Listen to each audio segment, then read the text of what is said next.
J'ai appris que le petit enfant, le petit garçon qu'on laisse au fond de la classe, il n'est pas forcément bête et imbécile.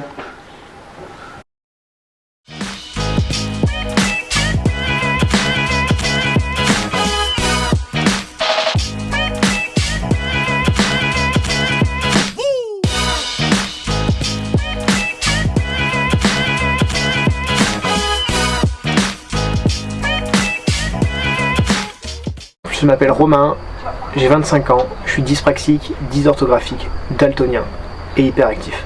Bonjour à tous, j'espère que vous allez bien, ça me fait très plaisir de vous retrouver sur une nouvelle vidéo, notamment une vidéo qui parle de la dyspraxie, c'est un sujet qui me tient particulièrement à cœur et j'espère que ça va vous intéresser. Avant d'attaquer dans le vif du sujet, il faut savoir que cette vidéo va être décomposée en deux parties. La première partie, ce sera mon histoire et mon ressenti personnel, que je vais vous raconter très brièvement. Et ensuite, ce sera une interview de ma mère, pour que vous puissiez avoir son regard, sa vision des choses et les ressentis qu'elle a pu avoir. Au cours de ma vie, ça n'a pas été facile, notamment dans mon enfance. J'avais beaucoup de difficultés à lire l'heure, à faire mes lacets, à mettre mes affaires dans le bon sens. Et même en grandissant, beaucoup de problèmes pour me concentrer, pour m'orienter, pour tout plein de petites choses. Ce qu'il faut savoir, pour faire simple, la dyspraxie, c'est un trouble de la coordination. C'est-à-dire qu'un enfant dyspraxique, il va avoir du mal à faire des puzzles par exemple, il va avoir du mal à s'habiller. Tout ce qu'il va faire va lui demander beaucoup plus de concentration, beaucoup plus d'énergie. Et il va devoir compenser dans tous les domaines de sa vie. Ceci étant dit, je vais pouvoir vous raconter un petit peu mon parcours. Ce qu'il faut savoir, c'est que ma dyspraxie, elle a été détectée très tard, en CE2 si je dis pas de bêtises. Donc j'avais déjà pris du retard dans mes classes précédentes, j'avais des mauvaises notes, j'ai fait beaucoup d'aide aux devoirs, les professeurs ne comprenaient pas ce que j'avais.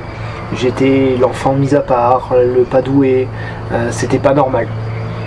Alors que finalement j'avais aucun problème de compréhension, au contraire j'ai eu pas mal d'exemples dans ma vie qui m'ont montré que je comprenais les choses très très vite, j'étais attiré par des personnes plus âgées que moi. J'ai toujours été de l'avant et j'ai jamais eu de soucis à ce niveau là. Mais voilà, le système scolaire n'était pas fait pour moi et j'ai eu beaucoup de difficultés. Très vite il y a eu plein de choses qui se sont mises en place à partir du moment où ça a été détecté. J'ai eu de nombreux rendez-vous avec des psychologues, des psychomotriciens, des ergothérapeutes, de l'aide aux devoirs, des cours particuliers. Tout ça pour justement compenser un petit peu mes difficultés et me permettre d'être comme les autres. J'insiste sur le comme les autres parce que ça a été très important pour moi dans ma vie d'être comme les autres et de me battre toujours au quotidien pour que finalement, pour ne pas avoir de décalage avec les enfants qui n'avaient pas de soucis ou de handicap. Depuis que je suis à l'école, donc de l'école jusqu'au CE2, j'étais vraiment l'enfant qui était mis au fond de la classe et laissé à côté parce que ça ne fonctionnait pas.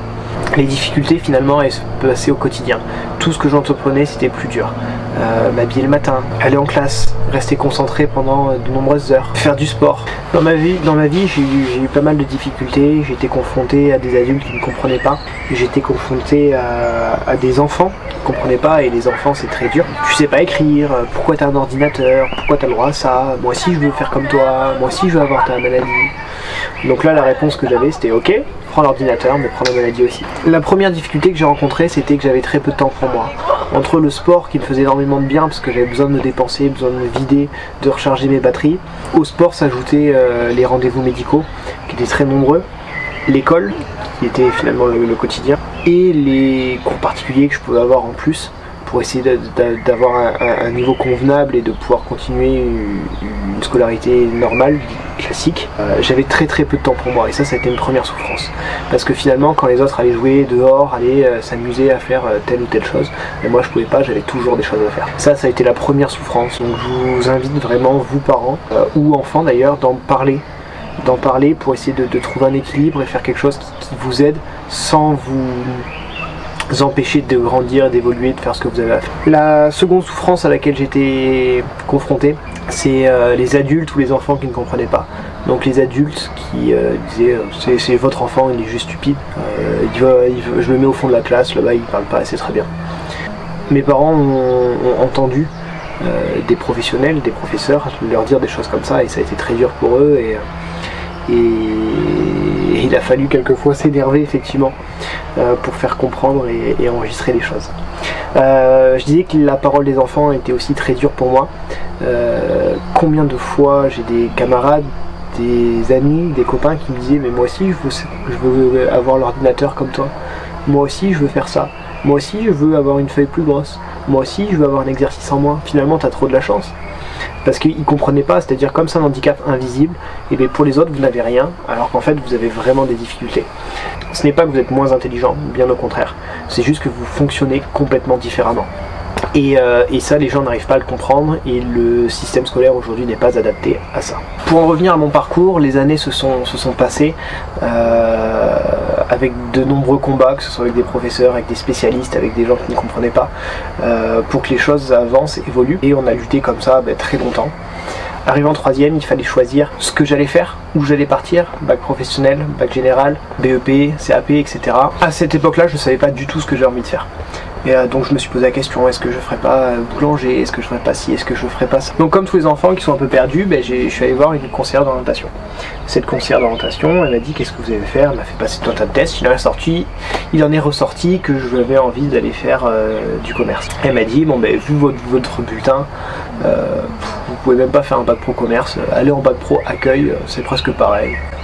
Moi, très naïf, j'ai écouté et il y a eu un premier constat. Le premier constat, c'est que j'étais pas du tout trop bête pour faire bac pro commerce, au contraire.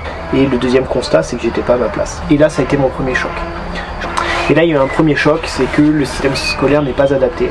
J'avais des grosses capacités pour plein de choses, mais qui ne rentraient pas dans le moule, et du coup, j'étais pas capable de faire telle ou telle filière. Par chance, en bac, j'ai rencontré un professeur, Monsieur Béraud, qui était hyper dévoué, hyper charismatique, qui m'a apporté beaucoup de choses. Et cet homme-là, il m'a poussé.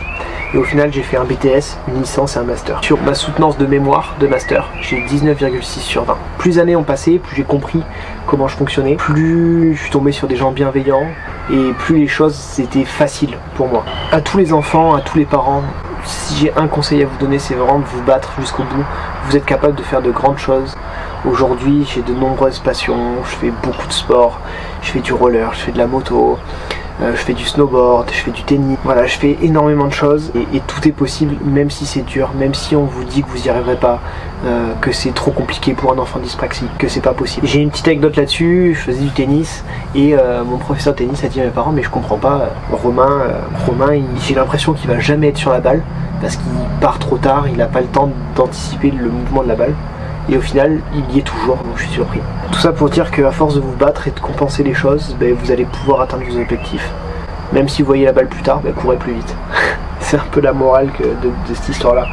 Ça sera pas facile, ça va prendre du temps, mais quand vous allez grandir et que les choses vont devenir plus simples, vous serez fiers de vous. Et moi aujourd'hui, c'est la chose dont je suis le plus fier, c'est d'avoir ce master. Ça a été tellement dur pour moi d'avancer en cours depuis que je suis petit. On m'a toujours dit t'es nul, t'y arriveras pas, arrête, ça vaut pas la peine. J'ai eu des moins 60 en dictée, j'ai eu des zéros en maths, en français, en tout ce que vous voulez. La seule matière où j'étais bon finalement c'était le sport et l'art plastique. Finalement je me retrouve avec un master, j'ai eu une note dingue en soutenance. J'ai eu beaucoup de chance dans le parcours de rencontrer des gens qui étaient capables de m'apporter tant de choses. Donc battez-vous jusqu'au bout, soyez fiers de vous et ne lâchez rien. Tu m'embêtes avec tes trucs. Je rigole pas. Peux-tu te présenter? Alors, je m'appelle Jocelyne, je suis la maman de Romain. Avant que la maladie ne soit diagnostiquée, avais-tu des soupçons ou as-tu remarqué des choses bizarres au quotidien ou dans la vie de tous les jours? Alors, tout petit, t'étais quand même un garçon, plein de vie. Tu ne savais pas marcher, tu courais. Voilà. Après, un peu plus grand, l'apprentissage de l'habillage, là, c'était compliqué. Tu mettais toujours les vêtements à l'envers, tu ne savais pas faire tes lacets, tu tombais beaucoup, tu te cassais la figure, tu te cognais, beaucoup de dégâts, tu étais très maladroit. Après, toujours avec le sourire adorable. Ok. Quand le diagnostic est apparu, quelle a été ta réaction? Comment t'as réagi? Comment t'as interprété ça? Déjà, on ne connaissait pas du tout cette maladie. En cherchant sur internet, on s'est rendu compte que tout un tas de petits détails qui pour nous ont banalisé, que tu ne saches pas t'habiller, que tu ne saches pas faire tes lacets, on dit bon mais ça viendra plus tard. Et c'est les premiers signes Ce sont les premiers signes de la dyspraxie. On a été conseillé par des psychologues qui nous ont envoyés vers divers intervenants. Quelles ont été les premières choses qui ont été mises en place, les premiers traitements thérapeutiques? Alors les premiers traitements, déjà il fallait faire un bilan, il fallait savoir ce que tu avais exactement. Donc la psychologue de l'école nous a envoyé voir... Ergothérapeute, psychomotricien, orthoptiste. La psychomotricienne qui elle a fait tout un tas de tests. Après on a vu l'ergothérapeute, on a vu une orthoptiste, on a rassemblé tout un tas de bilans. Ok, donc tu as parlé de bilan, de nombreux rendez-vous avec de nombreux spécialistes différents. Ça n'a pas été trop lourd tous ces rendez-vous pour toi au quotidien avec le travail? Ça c'était simplement les bilans. Après donc il fallait mettre la mise en place pour pouvoir t'aider dans la scolarité. Parce que le problème que nous avons rencontré, c'est que tu avais des résultats très très moyens, alors que tes leçons tu les savais, et quand revenait la copie, c'était très moyen. Tu peux lui dire que j'étais nul. Donc, non, tu n'étais pas nul. Donc, je n'ai gardé absolument rien, aucun cahier de ta scolarité. Ils étaient brûlés avant l'année suivante. Donc ça a été lourd parce que il fallait moi je travaillais donc à l'hôpital. On n'a pas été trop de deux. Avec ton père, on a dû s'arranger pour t'amener à divers rendez-vous. C'est sûr que toi tu as dû ça trouver très très lourd, mais nous aussi.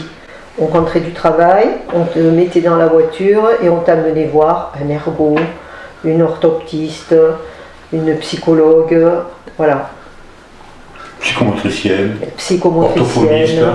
Orthophonie. Quelles ont été les premières difficultés au quotidien? Ce qui était très très dur, c'était l'incompréhension des professeurs, des instits et des professeurs. On avait beau leur expliquer ce que c'était la dyspraxie, mettre en place tout un tas d'outils, ils ne comprenaient pas. L'écriture, ça fait partie de l'espace, et donc tu avais énormément de mal à te concentrer pour écrire, et tu te fatiguais très très vite. Et donc eux, ils trouvaient rien de mieux que te donner des punitions du style recopier le règlement. Voilà. Donc toute ta scolarité, il a fallu que je fasse des mots comme en expliquant que tu ne pouvais pas écrire. Donc on a mis en place un ordinateur. Donc tes leçons et tes cours et tes devoirs, tes contrôles, tout devait se passer sur un ordinateur avec des clés USB. Mais peu de professeurs l'ont appliqué. Est-ce que tu as des anecdotes à raconter sur l'évolution, que ce soit étant petit ou jusqu'à plus grand? Écoute, tu étais tellement, on va dire, hyperactif, turbulent, il fallait canaliser cette énergie. On t'a trouvé un sport. À 5 ans, tu faisais déjà du tennis. Alors, pensant que ça allait te calmer, mais non. La deuxième année, nous t'avons inscrit aussi au judo. Mais c'était toujours pareil. Donc la troisième année, je suis parti à l'athlétisme. Et voilà, bien plus tard, nous avons mis l'athlétisme. J'avoue que tu n'avais pas beaucoup de temps à toi avec tout ça, cet emploi du temps. Tu vois, c'est marrant parce que ce que je dis moi dans ma partie, c'est qu'il y a vraiment une souffrance au niveau de tous ces rendez-vous qu'il y a pu avoir, notamment psy, etc. Le temps pour faire le devoir, etc.